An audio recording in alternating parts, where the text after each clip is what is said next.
حضرت ابو بکر صدیق رضی اللہ عنہ کے دور خلافت میں ملک شام سے ایک بندہ حضرت ابو بکر صدیق رضی اللہ عنہ کی خدمت میں حاضر ہوا۔ خدمت میں جب آیا حضرت ابو بکر صدیق رضی اللہ عنہ نے وہ جو ملک شام سے بندہ آیا تھا اس کو بازو سے پکڑا اپنے گھر میں لے کر گئے۔ جب گھر کے باہر گئے دروازہ بڑا خوبصورت تھا، اور جب اندر گئے اندر جا کر دیکھتے ہیں کہ اندر تو چارپائی بھی نہیں ہے اور کھجوروں کی چھالوں کی وہ چٹائی بنی ہوئی ہے، اور اس کے اوپر حضرت ابو بکر صدیق اپنا گزر بسر کرتے ہیں۔ اب جو وہ شام سے بندہ آیا تھا اس سے وجہ پوچھی، ہاں جی کس لیے آپ آئے ہیں؟ تو انہوں نے بتایا کہ حضرت میرے اوپر قرض چڑھ گیا ہے، تو میں بڑی امید لے کر بڑی آس لگا کر آپ کے پاس آیا ہوں کہ میری داد رسی کی جائے۔ میں مسلمان ہوں، آپ کے پاس آیا ہوں چونکہ آپ یہاں کے امیر ہیں، مسلمانوں کے آپ سربراہ ہیں، تو میری مدد کی جائے۔ میں آپ کے پاس اس لیے آیا ہوں کہ میرا قرض اتارا جائے۔ تو حضرت ابو بکر صدیق رضی اللہ عنہ نے اس کو بتایا کہ یار میرے حالات اس ٹائم بڑے ناساز ہیں، امیر میں ضرور ہوں لیکن میرے پاس کچھ بھی نہیں ہے۔ یہ دیکھو گھر میں اناج نہیں ہے، کافی دن سے گھر میں اناج نہیں پکا، گھر میں کھانا نہیں پکا، یہ ایک کھجور ہے جس کے اوپر میں گزارا کر رہا ہوں۔ تو کہا اب میں کیا کروں، میں تو آپ کے پاس آ گیا ہوں ایک امید لے کر۔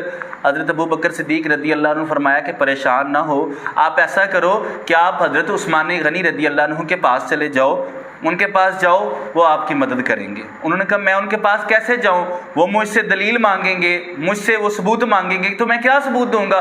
کہا عثمان وہ شخصیت ہے کہ جب وہ دینے پر آتا ہے تو پھر تفشیش نہیں کرتا، وہ دلیلیں نہیں مانگتا، پھر وہ یہ دیکھتا ہے کہ رسول اللہ صلی اللہ علیہ وسلم کا غلام میرے پاس سوال لے کر آ گیا ہے تو پھر وہ دینے کا بھی کمال کرتے ہیں۔ کہا میرے اوپر تو بہت زیادہ قرض ہے۔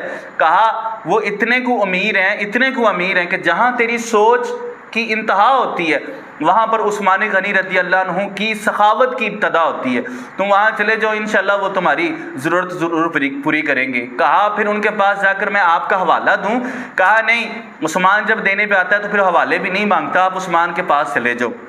ویسا ہی ہوا، وہ شخص حضرت عثمان غنی رضی اللہ عنہ کے پاس گیا، دروازے پہ دستک دی، اب باہر کھڑا کیا سنتا ہے، اندر حضرت عثمان غنی رضی اللہ عنہ اپنے بچوں کو ڈانٹ رہے ہیں۔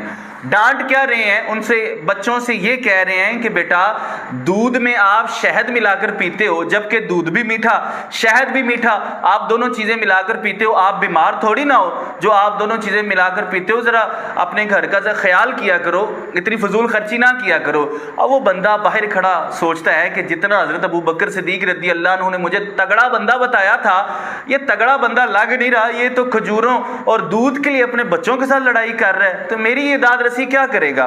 حضرت عثمان غنی رضی اللہ عنہ باہر آئے، اب اس شخص نے اسلام بلایا، حضرت عثمان غنی رضی اللہ عنہ سمجھ گئے کہ ظاہری بات ہے یہ اسلام بلا رہا ہے تو یہ مسلمان ہے تو اسلام بلا رہا ہے نا۔ اب حضرت عثمان غنی رضی اللہ عنہ نے ان سے کہا کہ حضرت میں معافی چاہتا ہوں، آنے میں کچھ دیر ہوگی، میں بچوں کو ذرا سمجھا رہا تھا۔ اب یہ جو پہلے جملے تھے یہ حضرت عثمان غنی کے بڑا پن تھا ان کا، اب اس کے دل میں جگہ پیدا ہوئی، لیکن وہ جگہ پیدا نہ ہوئی جو حضرت ابو بکر صدیق رضی اللہ عنہ نے بتائی تھی۔ اب حضرت عثمان غنی رضی اللہ عنہ نے ان کو بازو سے پکڑا، اپنے گھر لے کر گئے، چارپائی پر بٹھایا، اور سب سے پہلے جو پیش کیا گیا وہ دودھ اور شہد تھا۔ وہ بڑا حیران ہوا، یہ کیا بات ہوئی؟ اپنے بچوں کے ساتھ یہ دودھ اور شہد کے لیے لڑ رہا تھا اور مجھے سب سے پہلے دودھ اور شہد پیش کیا ہے۔ پھر حضرت عثمان غنی رضی اللہ عنہ نے کھجوروں کا بنا ہوا حلوہ پیش کیا، اس نے کھایا۔ کھانے کے بعد حضرت عثمان غنی رضی اللہ عنہ نے ان سے پوچھا، آنے کی وجہ پوچھی، بھئی کیوں آئے ہو آپ؟ تو انہوں نے بتایا کہ حضرت بات یہ ہے کہ میرے اوپر قرض چڑھ گیا بہت زیادہ۔ یہ باتیں بڑی صلاحیت والی ہیں، آپ کی بڑی اصلاح ہوگی انشاءاللہ، ان کو ذرا غور سے سنیے گا، اور بات جو آپ سنیں آپ نے کوشش کرنی آگے بھی پہنچائیں، بات کو اپنے تک آپ نے محدود نہیں رکھنا۔ آپ یہ بات سن کر کم از کم آگے 5 لوگوں کو ضرور بتائیں، ہو سکتا ہے آپ کی کسی بات سے کسی کی زندگی سنور جائے۔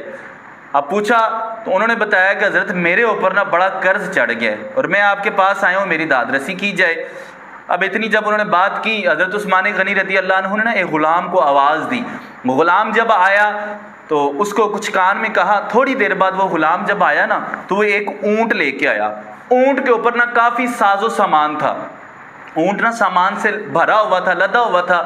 اب حضرت عثمان غنی رضی اللہ عنہ نے کہا کہ یہ اونٹ کے اوپر جو سامان ہے یہ آپ کے لیے اور آپ کے گھر والوں کے لیے ہے۔ کہا ٹھیک ہے، اور کہا یہ 6000 اشرفی ہیں، جو آپ کے لیے آپ نے اپنا قرض اتارنا ہے. اب اس بندے کی جو ضرورت تھی نا وہ تھوڑی تھی، یعنی 2 یا 3 ہزار اشرفیاں چاہیے تھی. اب اس نے کہا حضور مجھے تو 2 سے 3 ہزار اشرفیاں چاہیے تھی، آپ نے اتنی زیادہ دے دی. آپ نے کہا کوئی بات نہیں. کہا یہ اونٹ سے لدا ہوا سامان بھی آپ کا ہے. وہ شخص فوراً بولا حضرت میں اونٹ واپس کرنے کیسے آؤں گا؟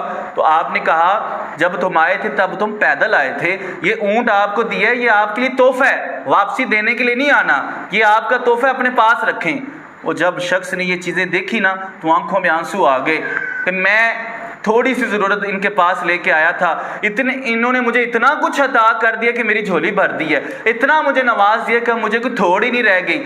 اب وہ جب جانے لگے نا تو دروازے کے پاس پہنچے تو انہوں نے سوچا کہ میں ان کا شکریہ ادا کرتا ہوں، اور ان کے پاس واپس آئے اور ان کا شکریہ ادا کیا. تب حضرت عثمان غنی رضی اللہ عنہ نے کہا شکریہ ادا میرا نہ کرو، ابو بکر صدیق کا جا کر کرو.